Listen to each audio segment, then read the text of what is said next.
Hey, hey, hey, it's Rebecca, and you are listening to Resilient by Design. Today, I am interviewing one of my MOGs. She is one of my Momentum originals. Cristalee Brinkworth from Kamloops, BC is such a shining star. She signed up for Momentum last summer, then did Power of Process. And anyhow, she has really been such a star student because I've seen her literally implement exactly what we talk about in the course. And I'm not going to give it away. You guys can listen to in her own words what she's done. But what I also just really appreciate from today's conversation with Cristalee is just how much she's open to sharing her journey and the fact that it is a journey and that she's in the middle of that journey and that she's figuring it out as she goes and she's learning from her mistakes. I think it's a really great reminder to all of us to focus on progress over perfection. So I really hope you guys enjoy this episode. All right. I'm Rebecca Hay, and I've built a successful interior design business by trial and error, podcasts, online courses, and so many freaking books. Over the last decade, I've grown from an insecure student to having false starts to careers, and now I'm finally in the place where I want to be. Throughout my journey, it's been pretty obvious that I'm passionate about business and helping other entrepreneurs do the same. Each week, I'll share tangible takeaways from my own experience and the experiences of other badass women to help you build your confidence and change your business. Are you looking to expand your network, gain momentum in your business, and be around your tribe of designers or decorators or architects? If you answered yes, then go check out the Collective Workspace. They offer a range of private office suites, flex workspaces, boardroom rentals, and many more perks, along with a trade-only design resource library. Oh, and did I mention a boutique gym? Their flagship space is located in the heart of Toronto. I am here right now in the Design District with a second location opening up this fall in Mississauga. Go check them out at thecollectiveto.com or go on Instagram at The Collective Workspace, your tour, or take advantage of their free 3-day pass.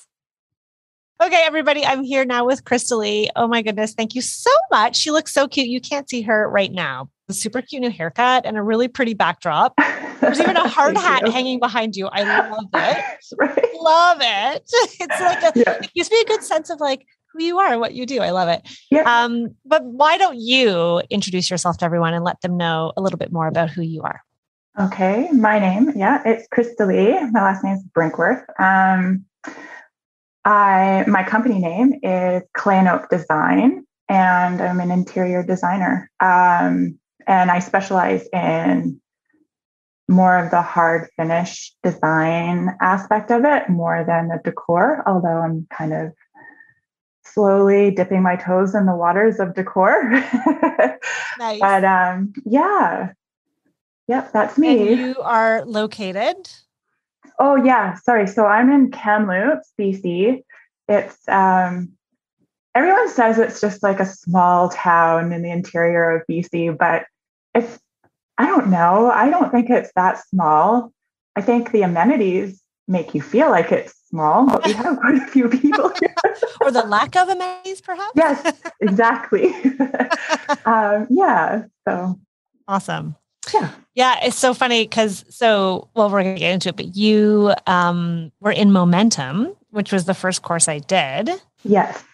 And I wasn't thinking about people signing up for the course that were in different time zones. And so I'm like, we're going to go like live on Zoom every week. And I don't know what time it was. It was like the morning for us. It was like 9:30 or 10. Do you remember what time it was? All I know is it was like pitch black where you were in your pajamas, you poor thing. And you showed up every single time. Yeah. And you were like, I'm here for it. And it was like, what was it, like 5:30 or 6 in the morning? No, it wasn't that early. I want to say it was at 7 PST. So that would have made it 11 your time. Does that sound about right? Yeah. But 7 a.m. is still pretty Or maybe 6:30. And you're a mother, right? Like you have children. Oh, yeah. But they're like 12 and 14. So they're very So self-sufficient. Screaming, mommy, get me. Yeah, they know. And my husband's at home. He is working from home now. So he's there too to like take care of stuff. Awesome. I try to say goodbye as they head out the door, but sometimes awesome. You'll see how it is in a few years. Right. Yeah, I'm not there yet. Yeah.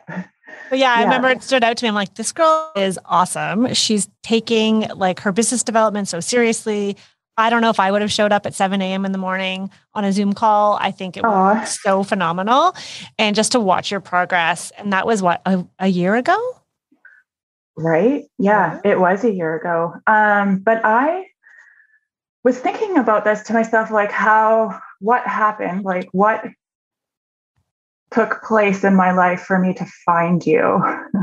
And I think, because I started my business back in, I think 6 years ago. So what does that put it? 2015. And I think on Instagram, I just started following personalities in the design industry that are on TV, like HDTV. So I think it was, I'm going to lose his name now. Who was it that you worked for? Scott Milvery? Yeah. So I was following him and he must have tagged you. Yeah, he did. Or highlighted you somehow. And I was like, oh, so I started following you. And then I really took to you because you do that personal exposure on Instagram on your stories so candidly. I was like, I like this lady.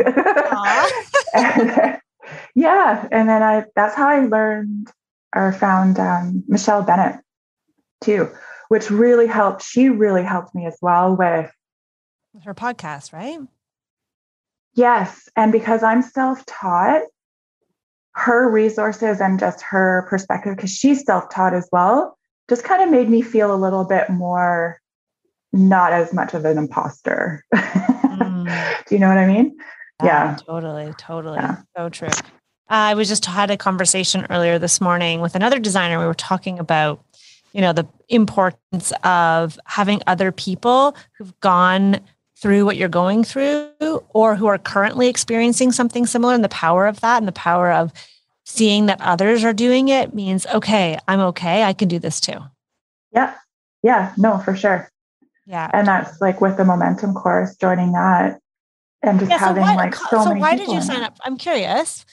First of all, I did not know that's how you found me, was through Scott. Someone would send Scott a message, be like, thanks, dude. Can tag me more. No. How did you, what sparked you to sign up for the Momentum Challenge last summer? Okay. So Momentum focused more was on, because I did both of your courses. But it's the one on marketing. Momentum was more of like marketing, that like a perspective with the interior design focus kind of thing. So I think I was just looking at my business and not super stoked about how I was coming across or presenting myself. And I just wanted a little bit more of a polished front and client facing. And I just wanted to, like, for lack of better words, get my stuff together more so. I and know just what have you more of want like to a say. clear direction. Yeah. Mm-hmm. Mm-hmm. And I think that was like a pivoting moment too, where I was like, either I don't take this as seriously and just leave it as like a semi hobby, or I do this seriously and just go full tilt and make a career out of this. Even though I still tell my husband, I do not need the pressure of my income. You still have to work. Yeah. Make this perfectly clear. Yeah. That's awesome. Okay. So what I love about your story, and I would love to hear more because I don't know probably all the details, is when you signed up for Momentum, your company had a different name. It did. You came out of Momentum and you completely rebranded, from what I can see. Talk to us about that, how that came about. Like, where were you at before? What was the name of your company? And then what was it? Obviously something happened in Momentum, because it was like, afterwards you're like, hey, everybody, here's my new branding. And we're like, what? Wow, this is amazing. Talk to us a bit more about that sort of transition for you. Yeah. Okay. So the company name that I had before was called Custom Spaces by Cristalee. And that was a suggestion by a lady who worked as a stylist, and she's a friend of mine. And she just kind of, essentially how I started my business was she created my Instagram account with that name and just said, there you go. You're now doing this. So she gave you a push. That's good. So she did definitely give me a push, but the name was just one of those like easy company, like just business names. And it's like, yeah, sure. Why not? And there wasn't a lot of intention behind it, but not to say that it was just neither here nor there that I cared about it so much. But then going through momentum, I really like found my aesthetic and really paid attention to who I was and the aesthetic that I was wanting for my brand. And so that really painted a clear picture. And the Custom Spaces by Cristalee was just a little bit kitschy for me. And it wasn't really as high-end sounding. And I had realized that my clients that I want are more luxury and high-end clients. So I kind of needed to drop it and find something else. And it took a long time. I was thinking about it for a long time. Yeah. And it just hit me one day, as the Lord does sometimes. That's it. Yep. Divine intervention. Yeah. So how did you land on the name Clay and Oak Design? Because first of all, I love it. To me, it says so much about your design aesthetic. I'm curious though, how did that name come to you? So as a designer, I'm super passionate about organic materials and even just an organic atmosphere and casual. And so with the clay part was more of it's two things. It's kind of like basic, simple, almost primitive.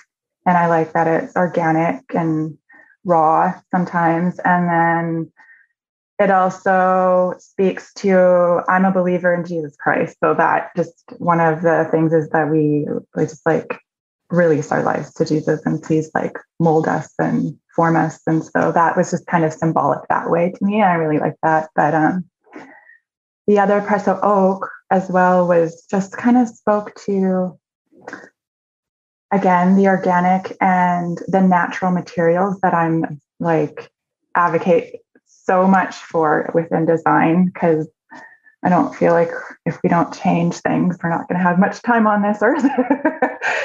You're preaching to the converted or whatever it's called. Yep. Preaching to the choir. Yeah. I feel you.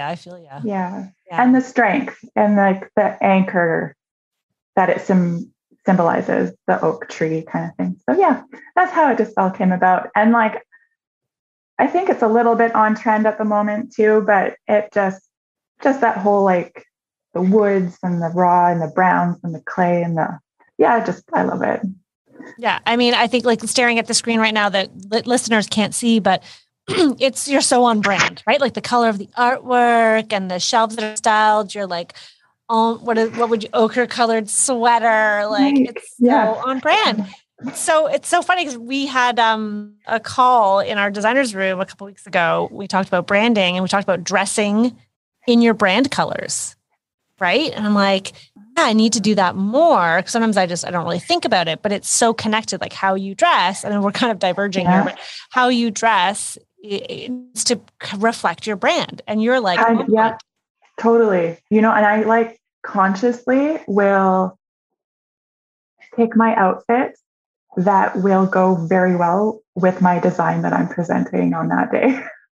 So true. I've done that too. I'm like, well, there's a lot of this. I want to make sure that I don't clash with the fabrics. Yeah. This is a little bit more contemporary or a little bit more mid-century. And so it just, Totally.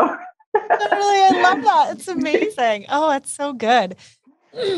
So, Okay. So then the rebrand, like, I find it so interesting because I think about it too. And I think about a lot of designers that have their name in their branding, right? It's like you had your name, your first name in your branding or in your company name really before. Yeah. And you took it out. And I know a lot of designers struggle with, do I use my name or do I come up with a company name, right? Because there's this balance of, well, especially when you're starting out, it's just you, a solo, and everybody knows, it's Cristalee. Oh yeah, customer Cristalee. Cristalee's great. I've worked with her, Cristalee. But then when you see a sign that just says Clay and Oak Design, it probably makes the company look like it's a bigger company because it doesn't have the name. But then did you ever worry about, well, if I take my name out, people won't know it's me? No. It's like you're living in a small town. I think there was a little bit of that maybe that I'm not aware of where people are like seeing Clay and Oak and not really making the connection right away, but word travels fast. So I wasn't really too worried about that. And it was a strategy business-wise to take my name out of it so that I left myself with more options down the road if I were not to be a major stakeholder in the company anymore. So, I love that. I think it's super smart. I've thought about it many times. I've polled my audience, my family, my coaches, and been like, should I change the name? Everyone's like, no, everybody knows it. But you know what? It's amazing how people and seeing you change your branding, which I thought it's so brave in some ways too, because when you've been doing business for a handful of years, there's that fear that if I change the name, then it won't be recognizable and I'll lose all that street cred. But I think it's really inspirational actually. And having this conversation today is I think maybe. Yeah. I know. There's so many factors that can play into it, but I think at the end of the day, just whatever feels right for you. Did you have search on Instagram to make sure it wasn't taken? Yeah, I did. It was Instagram, I think I did. And it was the .coms and .ca. Yeah. Just to make sure. And there wasn't any company with that name. So I was like, okay, perfect. Somebody had bought the domain for .com, and they weren't using it. And I'm like, forget it. It was for sale. I'm like, I'm going to try. I'm happy with CA. Yeah. Yeah. It's not really make or break it. No. Yeah. Oh my God. So it was meant to be. Awesome. Mm-hmm. Okay. So let's unpack this a little bit more, because you said that, as you started to get, especially in momentum, because to me, momentum is really about understanding who you are as an individual, as a business owner, and then really assessing, once you kind of figure out, okay, this is who I am, these are my strengths, these are my weaknesses, this is what I like, what I don't like.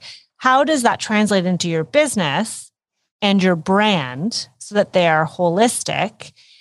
Then taking that to then look at who is the client I want to serve and how do they work together and how do I reach that client, right? So what was it in momentum? Like you said, what was it that happened in momentum that made you think about the rebrand? And maybe there's other things that you went through too. This is just what on the outside, this is what we have seen. Mm-hmm. So you maybe want to tell me a little bit more about that if there's other things, but was it any specific exercise or was it a certain topic? What was it that sort of got the ball rolling for you? Okay. So I think initially, I can't remember what topics we covered first or in what order. But I think we did do the ideal client exercise and really trying to figure out who that was. So I think that is what kind of ignited the thought in the back of my mind, being like, okay, this matters.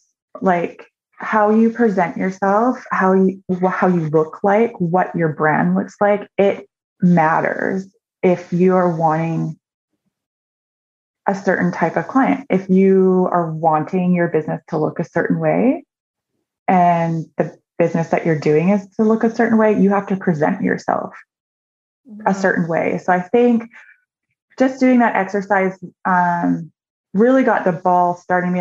It all kind of after that was just feeding into the same messaging. And then, yeah. Yeah, we talk a lot in Momentum about that there's sometimes a disconnect, right? There's a disconnect with the client that you want to attract and you want to work with. And then there's a disconnect between that and what you're putting out into the world, right? Yep. And I think a lot of us, we do it completely subconsciously, not realizing it. And then we get frustrated. Well, why aren't we attracting those clients? Why don't I have clients with this kind of budget?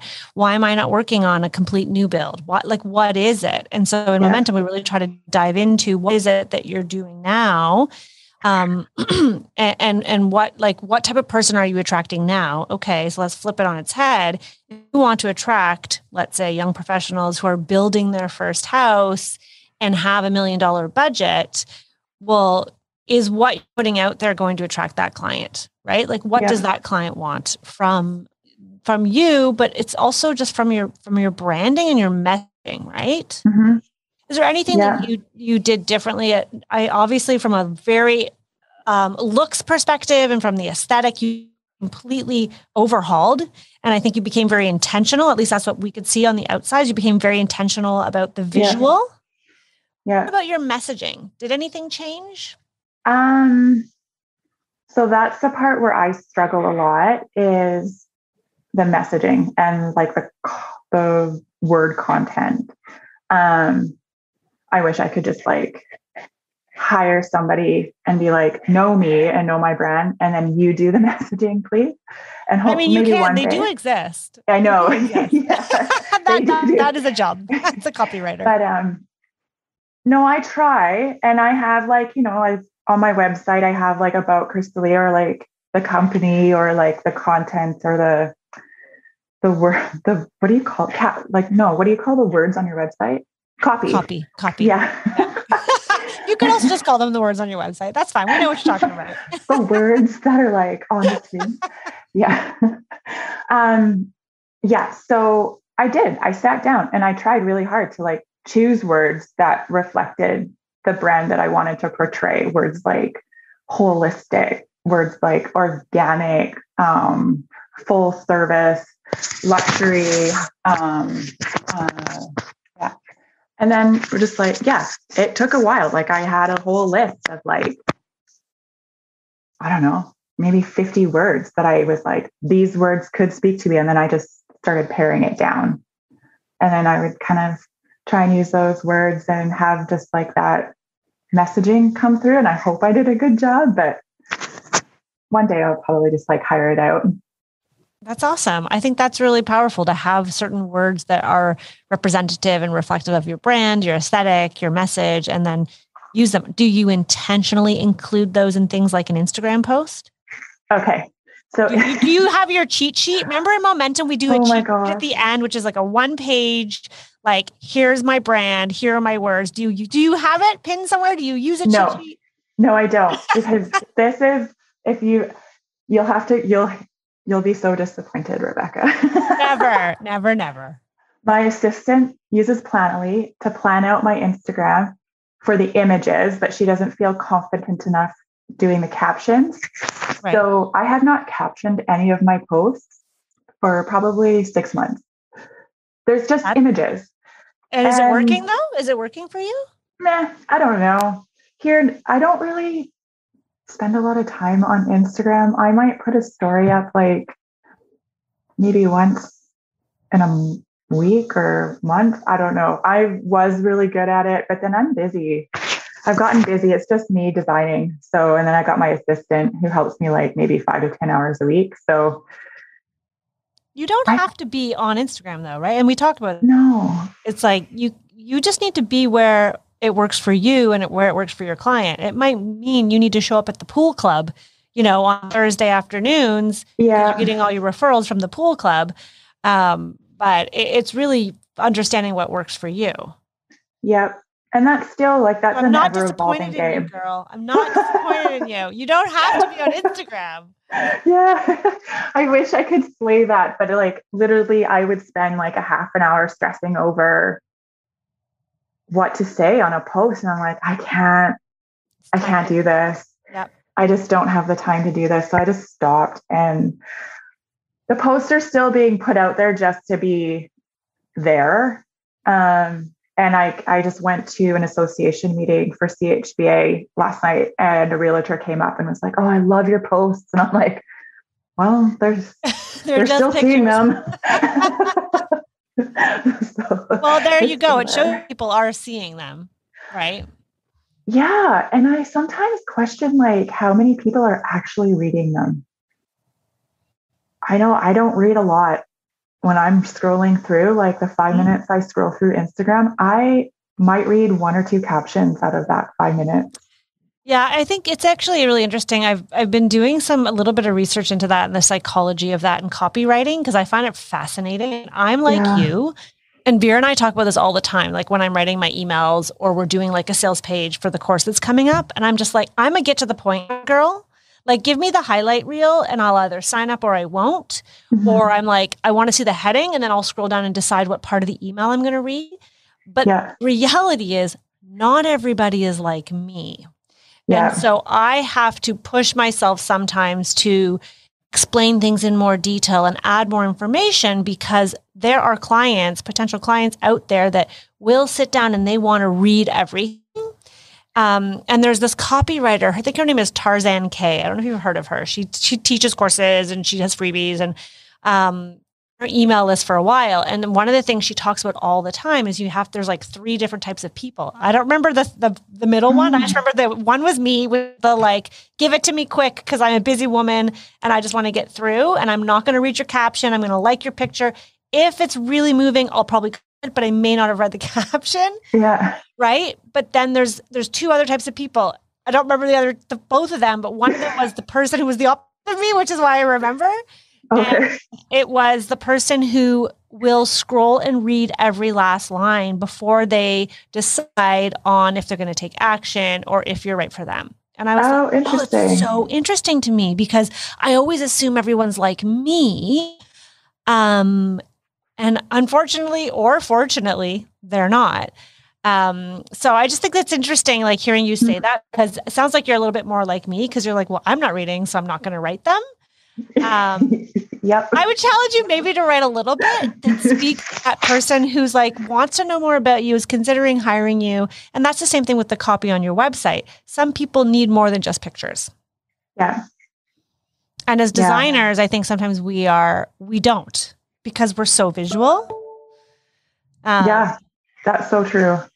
But if you're not getting your work through Instagram is not the be all and end all.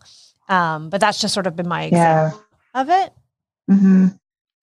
Yeah. Instagram, I think, might put a little bit of trust in potential clients who hear of me through word of mouth, essentially.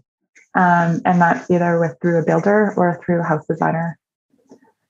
So networking in person is what works for me the most, I think. And so it was a bit of a lull over COVID. It's starting to pick back up now a little bit. So, because you couldn't see people in person? Where I would like literally, in BC, we were pretty much open. Yeah. For the most part. So I was having to return samples to the showroom like all the time, just so that I could get just chat up the owner of the store, chat up the salespeople, talk to whoever's in the store, see what's going on, because there was nothing else to go to. Socializing. Hey, let's go grab a coffee. I have nothing to do. Yeah. I think too, I mean, we talk about this in Momentum, and this is just classic marketing, but people sometimes need multiple touch points, right? Like exactly what you just said. It's I've met you at the pool club. I don't know why I'm using that example. One of our designers, remember, is a pool club. She's in the US, and I think it's like a swim pool club. I don't know. I'll have to ask her. She's in Connecticut. They're fancy down there. So they have pool clubs, which I imagine is like a golf club or like a country club. Oh, okay. I think it's like a pool, but like you have to pay to be a member. I don't know. We don't have them here in Toronto that I know of. That's a world outside my own. Well, I'll say golf club, country club, ski club. a private members club. Sure. Yeah. And so you make an initial point of contact, or maybe it's through your kid's school or with realtor, whatever it might be.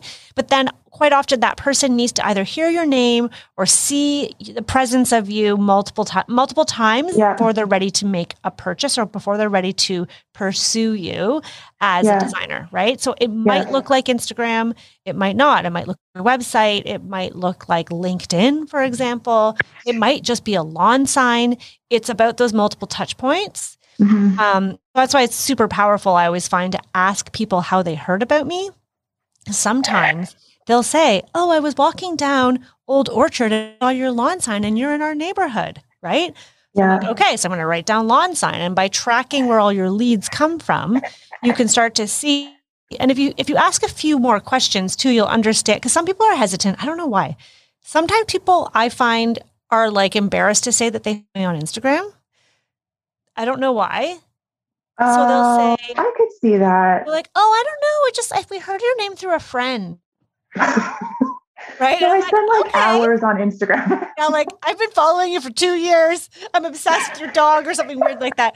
No, but they will say, oh, I found you through a friend. And then through maybe another conversation at the consultation, I find out, oh, someone in a mom's group told follow me on Instagram. And there's more there. I always think it's interesting to ask those questions. Yeah. And understand them. And then sometimes people will say, oh, so we saw this magazine article and then you popped up and then I was at the pool club. And, and my friend mentioned that her sister had worked with you and said, oh, it's probably time to call Rebecca. It's usually multiple touch points. Well, yeah.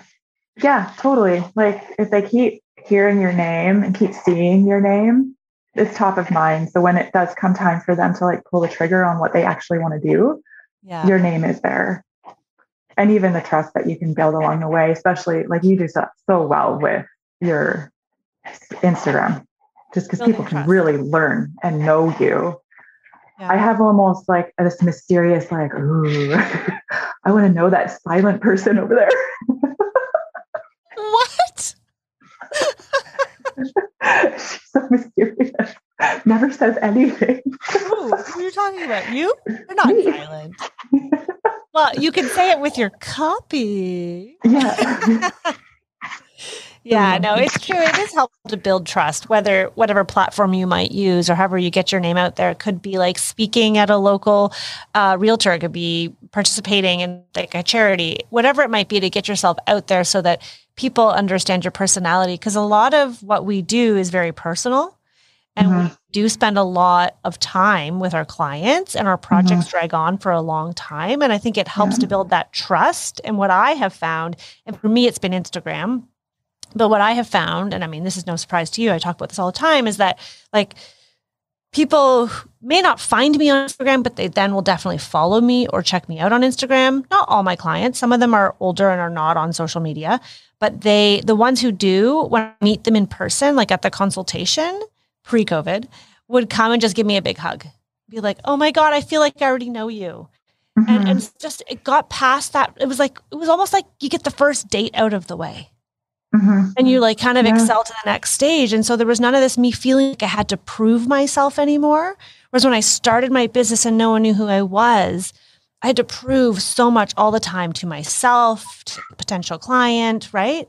Kind of no, I know what I'm doing. I know what I'm doing. I know what I'm doing. So instead of having to do that one-on-one every time, putting out content, whether it be YouTube, Instagram, LinkedIn, an interview, whatever it might be, people start to see you as a credible resource within your industry, and they start to trust you already before they've met you, which I think is pretty powerful. Yeah, for sure. And doing that through figuring that out and how to do that and where to put the eggs in which basket, so that it will give you what you need or what you actually are wanting. So if your client is this, are they needing that from you on social media, or are they needing that high-end content on the website because their demographic is not going on Instagram, where my demographic is kind of they're 40 to 60 years old. So I feel like Instagram is a little bit like on the cusp of the younger side of it. The older side of it, they're business people and they're spending their time at galas and charity events and that kind of thing. So I have yet to do that yet, but that's my goal this coming year, is to really be intentional and actually support certain charities and galas or whatever in our community.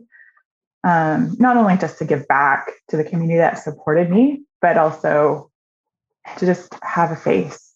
Yeah, absolutely. At those events where my clients are going to be.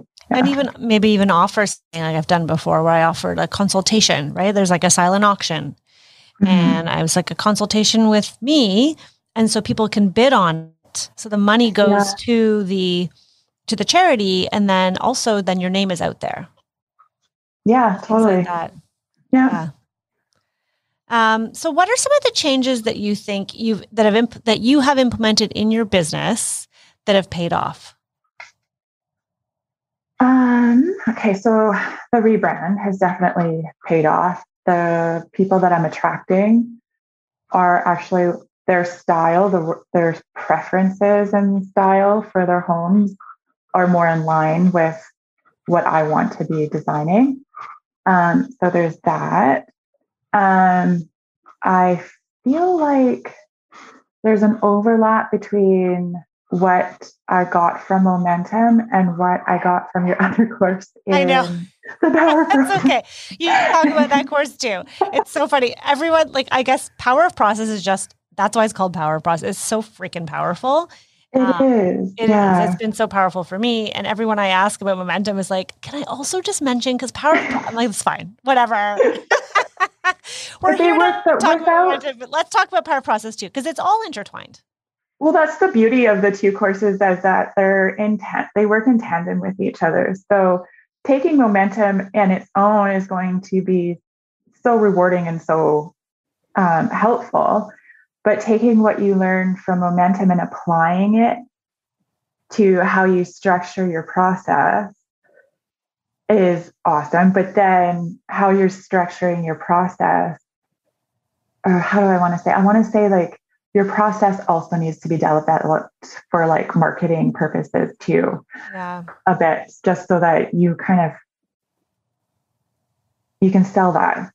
Well, when I did Momentum last year, process was a huge part of it, but I realized it was just too much to do it all in one course. And everyone's like, tell us more about this process thing. So I developed Power of Process. And so now Momentum is going to be strictly marketing, but you need, oh yeah, you're right. You can't go on without the other. You need to have that process, because then you can market how you do things.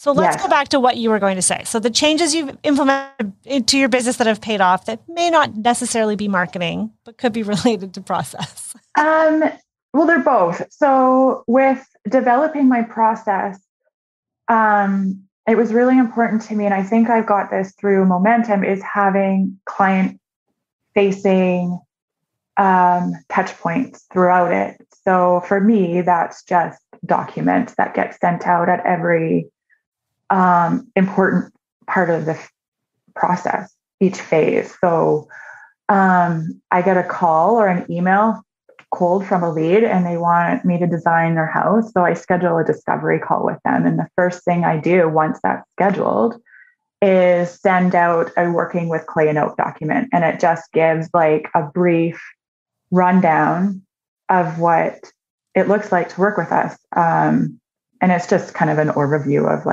each phase within the process.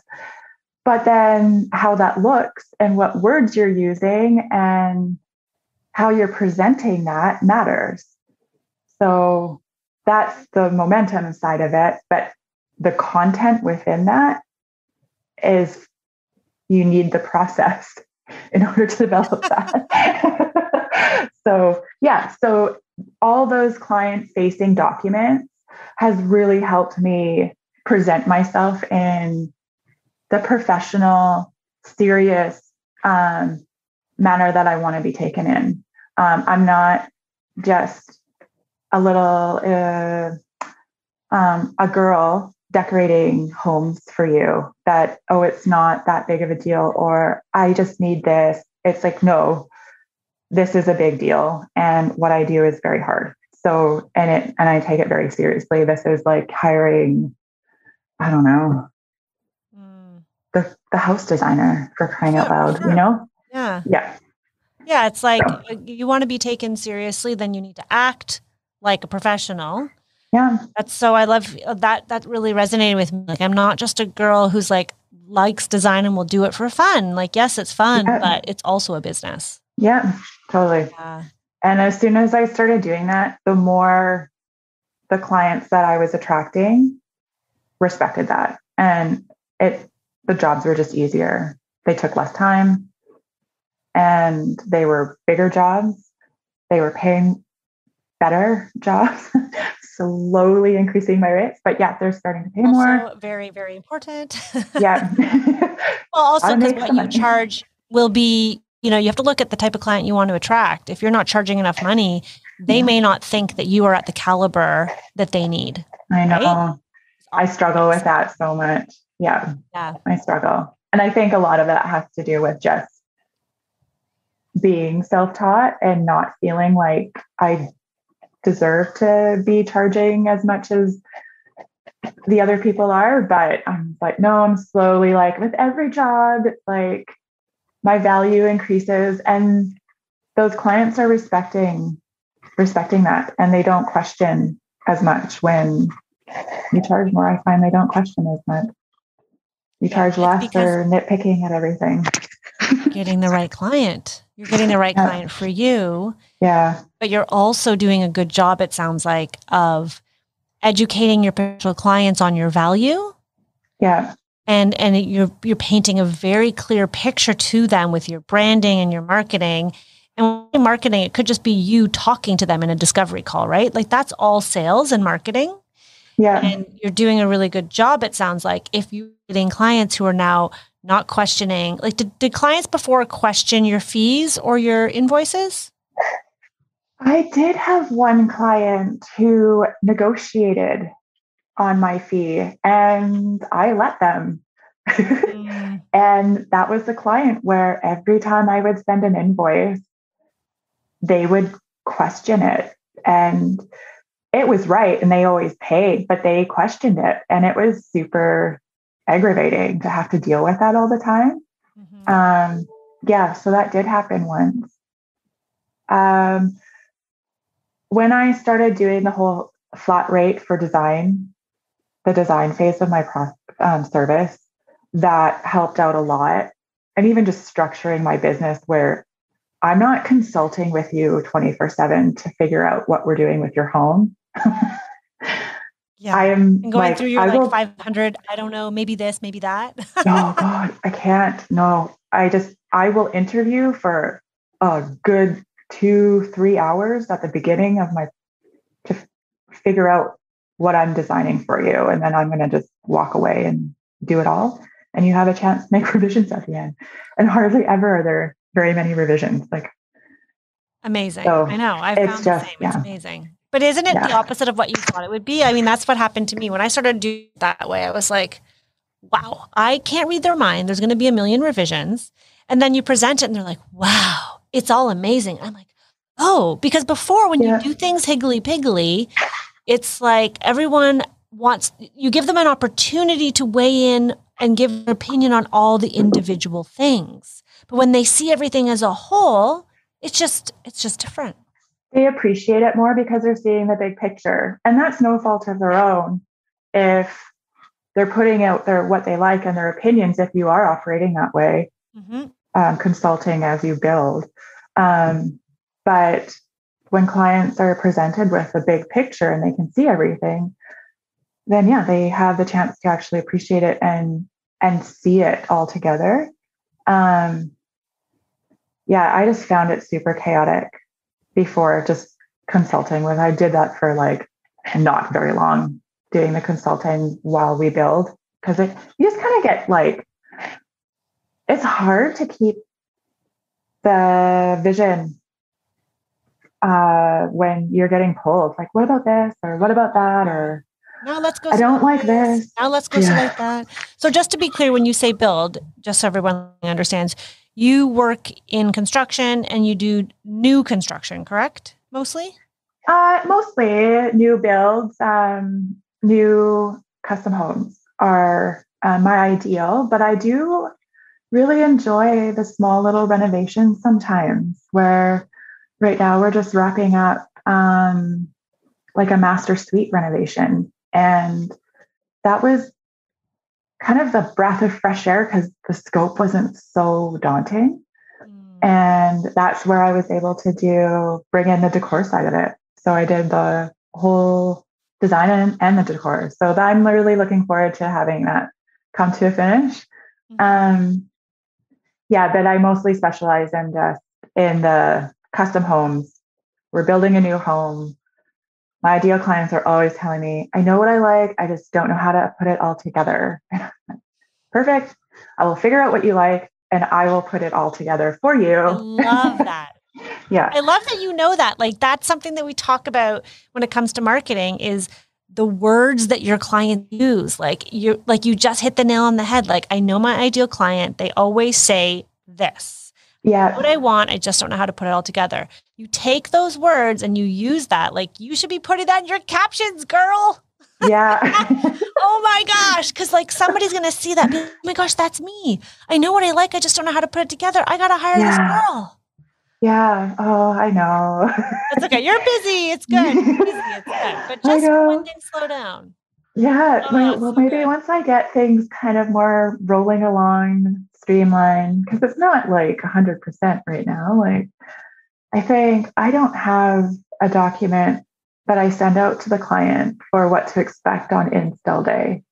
Like, I don't. That's a good one. I got to develop that. Like, awesome. What do you mean you're coming into my house for 12 hours and take pictures? Like, do I have to like be worried about what are in my drawers? Yeah. Do I have to hire a cleaning lady? Cleaning lady? Who does this? Like, yeah. Like, what rooms are you shooting? Yeah.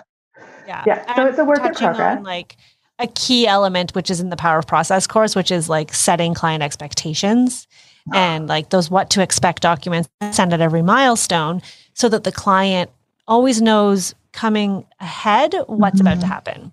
Yeah. It makes the experience a little more smooth. It makes your ability to deliver a good experience easier when you can set yourself up for success. And part of that is tied in with your branding, making sure that everything looks visually pleasing, but also then communicating that. And that's why I love that you say that they're so intertwined, like process and marketing, because once you have this really great system of running a project, then you communicate that to the world. Oh my goodness.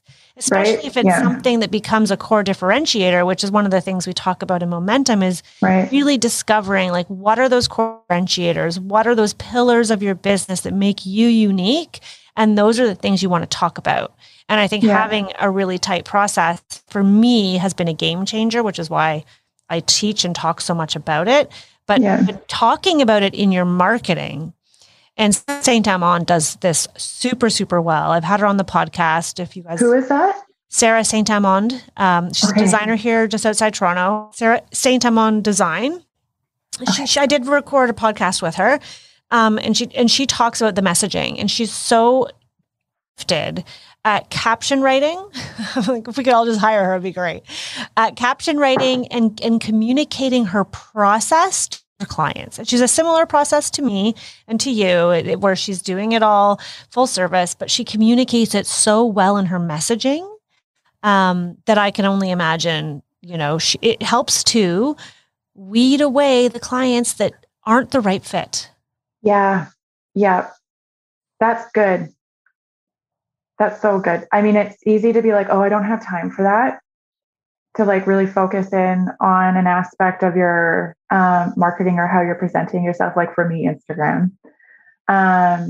But sometimes it can be, I feel like almost a hindrance. Like you just keep having less and less time because you're not dealing with this one aspect of your business that could, with dealt with, really alleviate a lot of room for other things Mm. or less of things that you don't want.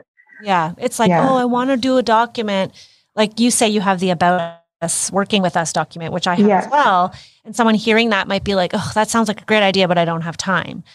And I get that because I've been there. But at the same time, if you take the time to create a document and we talk about this in Momentum, that's like, here's what it means, or here's what it looks like to work with us, then you probably will save yourself the headache of phone calls with clients that are not the right fit. Yep, it absolutely does. There's been a few times where I will call that person that we scheduled that call with and they're not picking up, or they just don't pick up, or they don't return the calls. So, and it's not because and I don't stress about that because I know I'm not losing somebody that I want. I'm saving myself the headache of talking with somebody that I don't want. So totally. Yeah, it's really good. All those documents are so helpful, and the expectation you mentioned with like the importance for the client side of what to expect from you. But it also, I don't know if you feel this way too, but if you know that you've communicated something well, then you're not stressing about the question mark of like, do they know that this is happening, or totally should I be telling them this? It's like, no, you really thought it through well. You've communicated it well. And now you are like mentally free to do what you need to be doing. Yeah. Outside I of, yeah. A great example of that is a lawn sign. You know, I struggled for years having courage it sounds ridiculous, but this is me. This is my story. Somebody else can probably relate. Someone who's listening is like, yes, that's me, but I don't want to admit it. I really struggled with asking permission to put a sign on their lawn. In fact, for the first few years, I didn't even have a sign because I was like, how audacious to ask my name on their lawn. Who do I think I am? I made assumptions for these clients that they were, and it's probably because there was once one client in my past that was very private, but I made an assumption the client was private, didn't want to advertise, that they were working with a designer, whatever it might be. And so I was too afraid to ask them to put the sign on their lawn. And then when I did get the courage to ask them, I wasn't confident. And I was like, well, I mean, I have a sign. I mean, if you don't mind, I might just whatever, like the things that we do when we're uncomfortable, we just want to be like polite and don't want to like push my marketing on you. But now, because it used to cause me stress, Cristalee. I used to be so stressed out. I was like, okay, I haven't asked them. Do I do it in this call? Oh, no, there really wasn't time in our meeting today. Oh, next time when the right? Yeah. You put it off, and then you're like, oh, what are they going to say when I ask them the thing? And this lawn sign is just one example, and it shows its ugly head in so many different aspects of our business, right? Mm-hmm. But by talking about it in the beginning, meaning it's in our contract, and when at the consultation I walk them through the key points in our contract, I say, give us permission to put the lawn sign. I don't ask them permission. I just say, we request permission to put a lawn sign on your lawn. And then at that point, if they have an objection, they will voice it. And it has happened. I've had somebody say, well, my husband is not going to be comfortable with that because of his relationship with the next door neighbor, whatever. I'm like, fine, not a problem. But I would tell you more times than not, people are like, okay, no big deal. So then when my team is like, oh, it's trade day, that's when we bring our sign. Someone will say like, oh, did you ask the client? I'm like, no, just take the sign. We walked through it. It's in the contract. I'm not sweating. What, am I going to get a phone call because we put a sign on their lawn and they're not happy? Yeah. Little things like that. Early and often. Yeah. And you learn that stuff like as you go. It's just when you realize there's a hole that needs to get filled within your process, within your communication, to like deal with it. Mm-hmm. And when revise that document to include whatever it needs to fill that hole, so that, because there's going to be things like, I don't know, there's going to be so many things like I go through different projects, different clients, where things are going to come up and be like, I should have had that communicated earlier. Put that on the list, like figure it out when you're going to actually address that so that the next time it's not an issue. Or even on the design side of things, like have a checklist, like make sure you're specifying the vents. Like don't forget about the vents, please. Like, like, cause I like on a recent job, I'm just like, I never specified vents. So I hope they turn out okay. Yeah. Or you get that call like, what kind of vent are we using? You're like, I don't know. I don't know. Whatever you think, just whatever. It's usually the tile guy. I just set this floor and now they're telling me that they want tiled vents, but it's already set. And I'm like, yeah, it's fine. Consult with a contractor. It's so true. Yeah. And that's how the checklist for us started to build, because we'd be on a job site. Everything that I've learned has been from a mistake. I swear to you, I've made so many mistakes. I'd be on a job site. I remember my assistant at the time, we were out in Caledon, which is outside the city. We were doing a bunch of bathrooms in this one big house. And they were asking us all these questions about the sill. And we hadn't specified stone for the threshold of the shower. And then there was like a half wall and glass was going there. Right. Mm-hmm. And so I was like, I turned to my assistant and I'm like, make a note. We need to create a checklist and put all these things on it. So that the next time we go through and it's like, did we specify the sill height? Did we specify the material for the threshold? Like who's supplying it? Like all the things that are little details that can sometimes be forgotten when you're thinking big picture design. Yeah, I know. And having a checklist. And what we do is we use Asana. Asana has been really helpful for that. So it's like, I'm going to put it in Asana right now because you're not going to remember to do it right away. But if you don't put it somewhere, you forget to do it. And then the next job happens. And I've done that. I made the same mistake twice. We've all made the same mistake twice in our lives, right? Because you're just quickly moving on to the next thing. Yeah. I mean, there are so many things. So many things that we have to figure out. And it's just like, we're figuring them out and they also have to be like noted somewhere where it's like, I'll specify, but then almost like the same situation, it was a dog shower and it's half walls and there's stone caps on the half walls and there's a stone sill on the curb. And on the drawings, it says 3 cm quartz for the wall caps and for the curb sill, but there's a niche and there's stone in the niche, but I totally forgot to add that little line to the niche. And he's like, are we putting stone in the niche? Yeah, we are. It's drawn in. But it's not noted. I'm like, oh my goch, there's things. Not noted, So that's why, there's things that are missed. We're not perfect. I wish we could do like just the design phase and be able to walk away and it would be built perfectly. But that's why you need to have an implementation phase and stick around and actually make sure that it's being achieved, because there's so many things that can come up and you need to be there to troubleshoot and to communicate the things that were missed. To catch that. But and then knowing that and educating your clients, whether it's through your marketing online, your website, in person, verbally, in a discovery call, and letting them know this is how we work, right? Like this is how we work. This is why you can trust in us. This is why we charge whatever it is that we charge, because we will go through every single detail. But I also just want to comment an observation that I think is really wonderful about you, Cristalee, is that you clearly have the right attitude when it comes to business development, because you say, there's probably going to be mistakes. Like you have such a realistic view of, you know what? It is a process. We are learning as we go. And there isn't I've got a process now for my interior design business. And now I can move on to the next thing because that's done. Because it's not like that. It's always evolving. It's always changing. And it's so refreshing to hear someone. And I hope designers who are listening to this take that away from hearing you talk, is that it's a journey.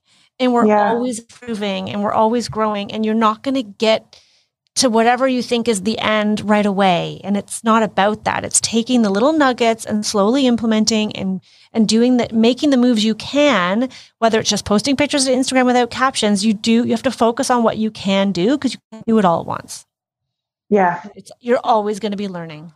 Yeah. Like, I can't remember the quote. There's something to that speaks to that, a quote out there that says like, your like beginning is not someone else's end. Like you can't expect Don't compare your beginning with someone else's middle. Yeah. Yeah. End, whatever. End. And it sounds a little bit dramatic, morbid, but someone else's middle, right? Like if you're at the beginning, starting your journey and building a business, and you look to somebody who's a few years down the road, or not even years, but just at a different level, like you can't compare yourself. Yeah. You just have to know that person is also still learning from their own mistakes, which we don't see because it's the highlight reel of social media. But everyone is still constantly learning and growing.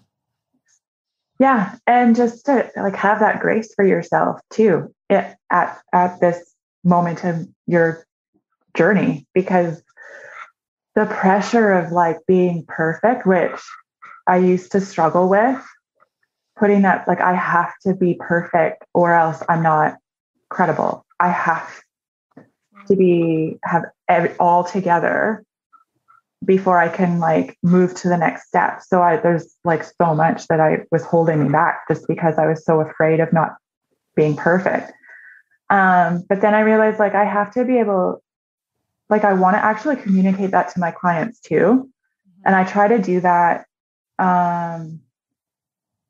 in a way that still is instilling trust, but being authentic and not pretentious, where I'm not like this perfect designer where there's going to be times in your project where we're going to have to troubleshoot because we overlooked whatever small detail that we didn't realize that we were needing to do, because one, we develop custom homes. So each one is not like the other. So there's going to be new things. We're not building the kitchen the same way we built that kitchen. We're fabricating doors that are way different than the doors we fabricated for another project. So there's so many things that go into how things all come together. And to think that I can foresee all of it at the beginning, if you can, you've got a gift. But the more years of experience that you get, the more you can foresee, but there's still always a learning. There's always a learning. It doesn't matter who you are. And I think it's such a great message to other designers, because we all fall victim to the need to be perfect. Yeah. And I think it's important to educate our clients and let them know, just like you say, like it's not going to be all rainbows and butterflies. Like there will be bumps along the road, and I'm going to be with you to guide you through it. Mm-hmm. But it's not going to go always so smoothly and perfectly. And I think that's important to educate. And just remember, just for us as business owners, I always say this, but it's progress over perfection. Oh, absolutely. As long as you're learning from your mistakes, or you're learning through what you're doing, that's all that matters, because perfection doesn't exist. No. Yeah. It doesn't. On those wise words of wisdom, I wanted to ask you if you have any last nuggets of wisdom to share with our audience before we sign off today. Oh my goodness. And maybe a takeaway from momentum as the doors are open and people are scrambling to sign up and enroll for the course. Anything you could share? Yeah, I would challenge those people or those out there that could be listening and trying to decide whether or not to take the time to do the course, because it's time. And I'm not sure wherever they are in the country, but I feel like across the country in the US, we're so busy still with the demand in this industry and the challenges that have come along with the last year and a half haven't really helped speed things up. So it might be hard for someone to be like, to want to take the time right now to commit to doing this course. But I would say, if you can, block it out, because it will save you so much time down the road. Invest. How many weeks is it? It's 8 weeks. 8 weeks. So what did we spend each week? So we did it in 6 weeks, and it was too much for 6 weeks. Everyone was like, we need more time. Okay. It's a Zoom a week plus a Facebook live Q&A. And then okay, so what is that, like 2 hours there? Yeah. Well, the Facebook Live is about half an hour, give or take. Okay. And then there's the hour Zoom. And Okay. then, and for this time for Momentum, there'll be the modules and the lessons are actually recorded and in the portal. So you can watch them in your own time based on your own schedule. The power of process was. That'll be so great. But yeah, it's a commitment, like an hour. No, so now you're spending maybe 3 hours a week. On this course, it's a lot of time, especially, So, but it's going to be so rewarding and pay you back in spades in time later. Because it just will. It will. Trust me. It will. It helped me so much. Yeah, but it's hard to like just take a breather and step back and step out of the chaos. Because sometimes I think we can get addicted to being like in the chaos. And so I would challenge people to create that space and do the work to like invest in your company, and it will pay off in spades. When you did the course, did you dedicate a certain amount of time every week? Like, was it like, I know Steve said he did like, I don't know, it was like 2 hours every Wednesday night or something like that. Did you have a schedule of like, I'm going to work on course content on this day? Yeah, I did. I think, I can't remember what it looked like exactly, but I do know that I think it was a Thursday it was probably a Friday. Because, Friday, I don't work as hard. So it was probably a Friday where I scheduled like maybe a 2-hour time block to do the homework and to catch up on the material. And I held to it for the most part. I think there was a few times where it was like, I'm doing it on the weekend because I think the modules that we were doing were in real time. So with you on Mondays or something like that, I can't remember, but to block the time out, I did. Yeah. Because then you won't do it if you don't. Yeah, I agree. And what I like to say is doing a course like this where you sign up and you're all kind of going through it one module at a week, it's almost like doing when you sign up for like a class at the gym, right? It's like you sign up for the 6 to 8 weeks and if you go, it'll be rewarding. You'll actually be motivated to do the work versus, I can just do it on my own, which you might do it, but you might also skim off some time and end up doing other things. Yeah. Yeah. Well, thank you so much. I love your perspective. I think that's a really good point about everybody being so busy right now, running around on a hamster wheel. Take pause to reflect. You're running and working on projects. For those who are listening, are they the dream projects that you want? Are you working with the best client for you? Because I know sometimes when we get a lot of inquiries, we tend to just say yes, because there's this feast or famine mentality in our industry because it does ebb and flow, right? Because you have a lot of projects and then projects wrap up. And because they're often a longer term commitment. And I think Momentum, a lot of it is about establishing, getting those business foundations of who you are and where you want to take your business. We didn't even talk about the vision component, but like that idea of like, where do you see yourself long-term that you can ensure that you are working with the right clients and not just working with any client and running around on that hamster wheel. Yeah, totally.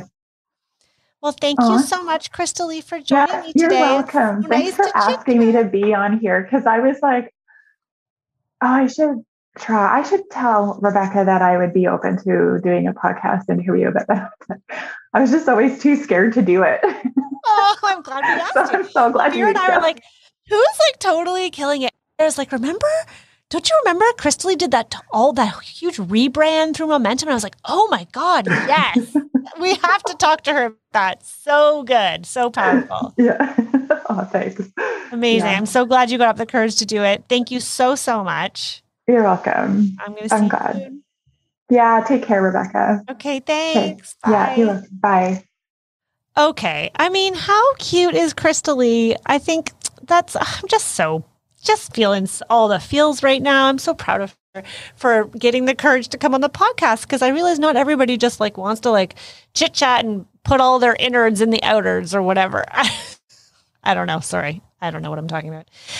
You know what I mean? I tend to just put it all out there and talk about everything, and it's not always so easy. So I appreciate when somebody takes the time to share their experience. I think it's really helpful for designers to see others on their journey, and also learn a little bit about how investing in your marketing is so powerful. I mean, we kind of just scratched the surface there with what Cristalee took away from Momentum. A lot of it we focused on the branding. Obviously, there's so much more to it. It's about creating and establishing a bigger vision for your brand. It's that vision of, okay, this is all going well, or I'm just getting started. Like, where do I see myself in 5 to 10 years? Is the type of job I want to do? If not, what is the type of job I want to do, and how am I going to get there? And putting together a literal action plan, a cheat sheet. I mentioned that in the podcast. There's this thing we do in Momentum at the end where you take all your learnings and we put it onto one piece of paper. And it's something that I encourage you to like pin up on your board, on your desktop, so that it's a reference point to help you consolidate your brand and grow your marketing. All right, guys. Thanks for listening. Go check out Momentum, RebeccaHay.com/momentum. See you soon. Okay, guys, one more thing. I just want to remind you that we have a free live training happening this week on Wednesday, and it is the 5 tips and tricks to market your business. I really dive into the top mistakes, really, that I see interior designers making when they're marketing their business online. So please come join us for that, RebeccaHay.com/free training. There are 2 time slots on Wednesday this week. See you there.